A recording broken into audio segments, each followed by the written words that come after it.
I have to admit that anytime I hear 100% of anything, I mean, just being completely honest, I'm a little skeptical of that. I'm not going to lie, I'm because sure it you will kind be. of, push back a little bit here, but like, Hmm. why not 99%? Leave yourself a little room that you could be wrong, because then it makes me think you won't accept information that might disprove your theory. Does that make sense? And I that get should be what you're saying. objective till the Yeah. end. No, I understand what you're saying. What I'm saying is I'm certain about the three different types of spheres, because in every images and videos you see the same formations reoccurring. So there's clearly a process occurring, and with that there's clearly a mathematical process occurring, and that's obvious. You can see that. So that's not really Yeah. skepticism. That is actually just logic and mathematics.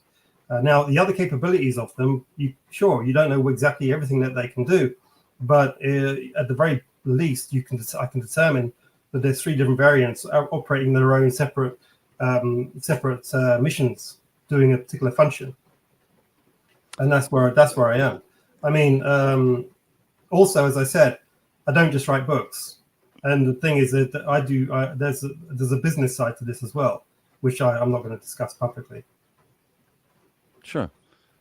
You know, but also like these videos is basically like the way to confirm them is just by pattern in their lights in the sky. There's no real, like, how much work is going into proving that the videos you're using as your evidence, you can prove that they're actual spheres, not just based on the formation and light of them. Does that make sense?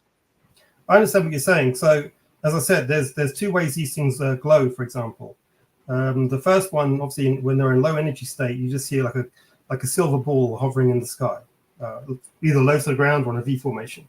They've been seen in both cases. So, in the V formation, there's silver balls, and also there's Type 2s as well hovering off the ground. Also, the Type 3s have been seen in fields and all sorts of things flying by. So, in that low energy state, they just look like silver balls. In high energy states, they glow, and which is a byproduct of the propulsion system, energizing gas molecules, which are resulting in photon production. So this is nothing new. We figured this out years ago. These processes have been in science for a long time. It's just we're seeing it in different forms. So when you say, they could be this or that, they're not. They're not. The problem with human beings is that two different people will never see the same thing in the same way. So there's a problem. So you in IT in high technology areas, what people can do is notice patterns in the noise, and you'll be surprised how many people can't do that. But that's what the key is to notice patterns in noise. And that's what I do. I notice the patterns in the noise, and that's what my book is about. And my book, which I wrote back in 2015, which was like 10 years before, or at least 8 years before, the US went public about spheres. And in that, I went through all of this. I explained it all. I explained the transmission process, the byproducts, the effects, the behaviors.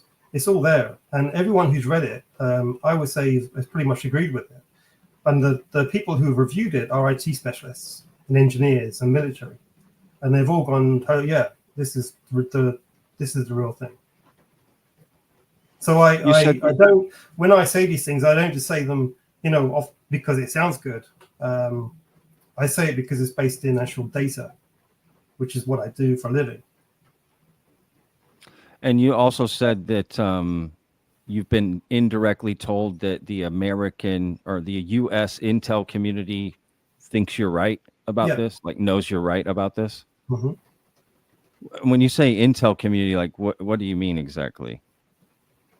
Well, I'm assuming it would be, they don't tell me where they're from, but I hear from very reputable people that they've said I'm right. Yeah. All right. Yeah, for sure, man.